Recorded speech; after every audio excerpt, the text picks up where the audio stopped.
Hello guys, welcome back to my channel. Now look at this lens. This is the very good Emount lens. This is the Sigma 18-50 f2.8. Currently retailing for around I think 500 to 600 bucks. But what if you're not looking to buy into the Emount glass, or maybe you have an existing Emount lens, or you're like me, you prefer the variety that is available in terms of EF mount lenses.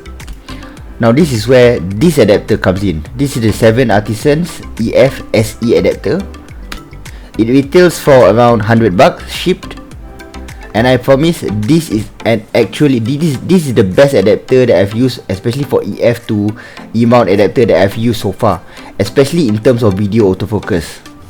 Previously I have used other adapters such as the Viltrox NEX4 and also the Viltrox EF E2 speed booster. However, both fell short in terms of video autofocus performance.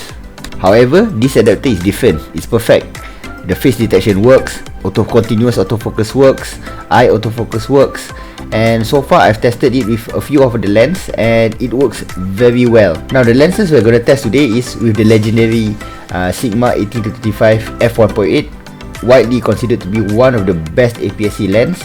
The second one is the Tokina 10-20 f2.8, also considered to be one of the better wide angle lens available for APS-C.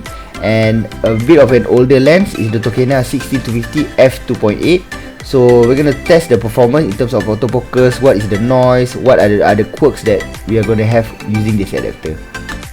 Now just as a baseline, we're gonna test with a native E-mount lens. This is the stock kit lens. It's the 60-50 3.5 to 5.6 kit lens from Sony. So as you can see, it actually tracks very well.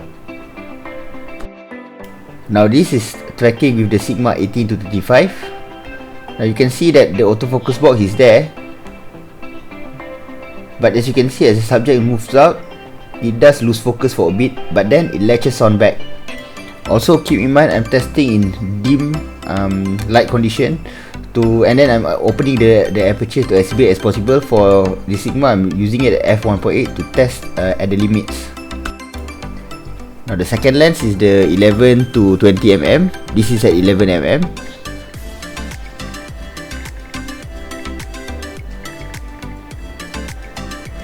As you can see, it tracks very well.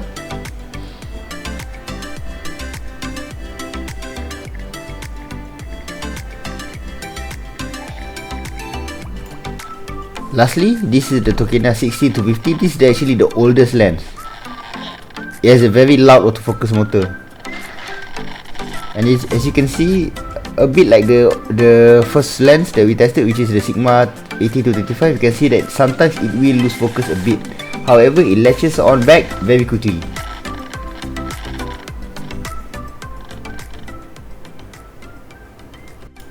Now we're gonna test the 18-35 in better lighting condition, also at f1.8. As you can see, the autofocus noise is almost silent, and the autofocus performance is actually very fast.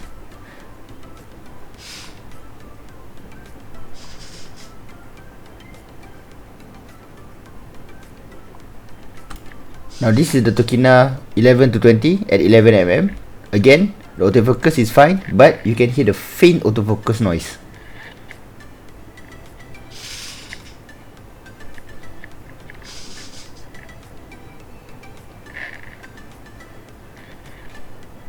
Now this is the 60-50 f2.8 Tokina. As you can probably hear, the autofocus noise is very loud.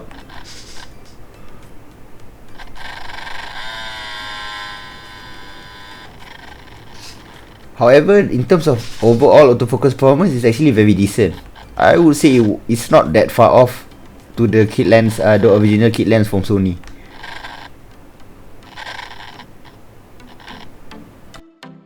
So, conclusion time. No, wait, before we go to the conclusion, we're just gonna go a bit about the unboxing.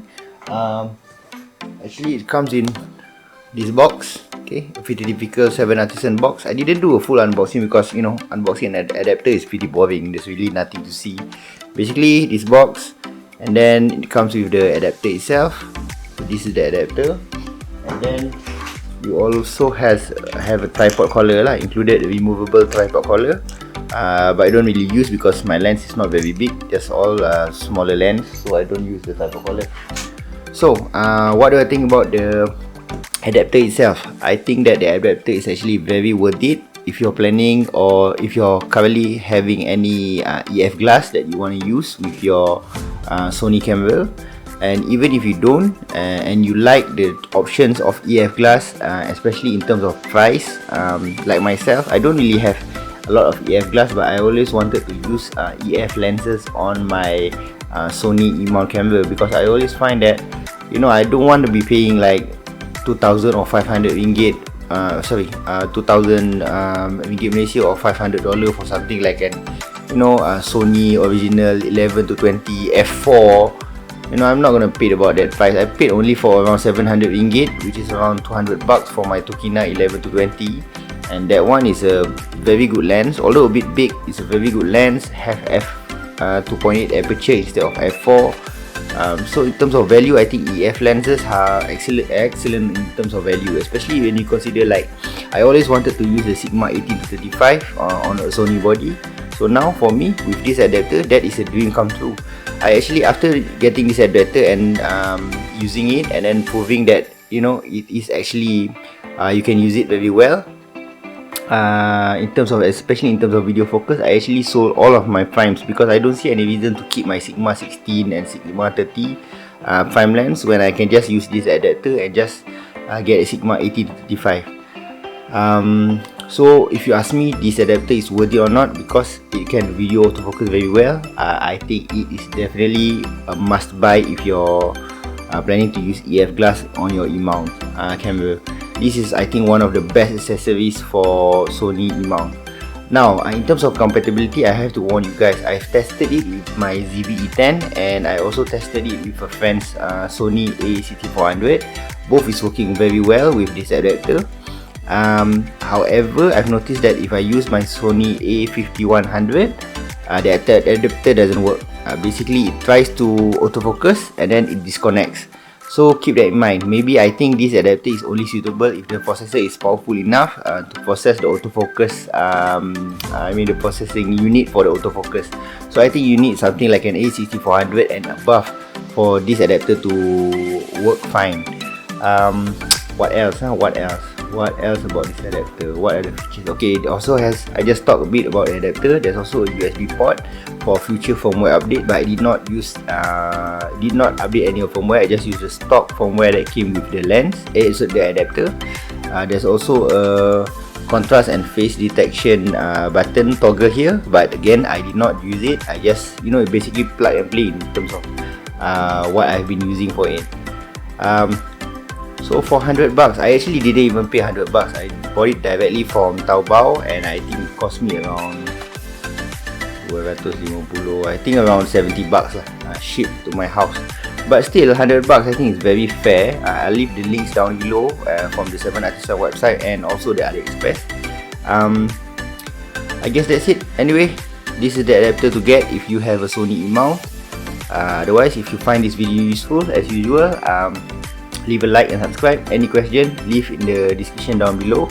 Also, I have to give credit. I'll leave to the YouTube channel that actually discovered that I found about this adapter down below. Also a great channel. Check out this channel in the link in the description down below. I forgot the name of the channel, but I'll definitely leave the link down below. Anyway, see you guys next time. Ciao.